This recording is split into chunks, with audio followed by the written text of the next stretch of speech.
Hi, Sharon Danley here, retired advocate, but not out of touch. In 2017, Harvey Weinstein opened Pandora's box yet again, illuminating the pandemic of sexual abuse so prevalent in society. And it wasn't that long ago that Jian Ghomeshi was freed up with some fancy footwork from his stiletto-wearing lawyer. And of course, enhanced by a corrupt, ancient judicial system in Canada. Anybody who hasn't been living under a cabbage patch, or who has adopted the blame the victim stance, or believes that unicorns, sunflowers, and rainbows rule the world, knows that sexual abuse, sex trafficking, and pedophilia is a pandemic, with extremely little will to address it, let alone eradicate it. And where it all stems from, in my opinion, is from the politicians, the courts, the police, the elite, and way too many lawyers that use the law to defend their public gang raping of women in the name of defense. These folks simply have a vested interest in the way things are. And of course, I would be remiss not to mention the angels and ethical people working throughout all the systems who are worn to a frazzle and frustrated as hell.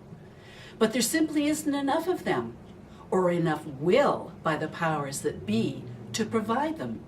Or, more accurately, they quickly thwart any attempt to change this horrific, entrenched system. The current hashtags #MeToo, I believe you, and how will I change are gathering momentum.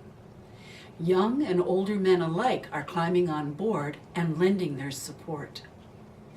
But the resistance to keep the status quo is mighty indeed, as once again, so many women are still being triggered and given the third degree by intimidating and defensive men for attempting to speak up, and often told how they should handle it better.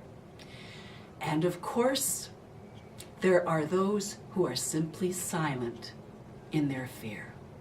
Now, there's another hashtag that I believe has great power attached to it. Name names. So, for my part in this current kick at the can, I've decided to do just that. I've created memes and will be posting them on my Facebook and Twitter pages under my name, which I've always used. It takes immense courage to speak up. I know, I've done it, and more than once, along with many others. And at such a high and calculable cost too.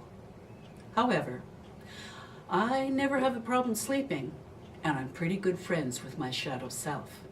Now, given that I'm an elder or matriarch at this stage of my life and that all my responsibilities have left the building, I've decided I'm going to light the torch, unfurl the flag, and dust off the soapbox. Are you with me?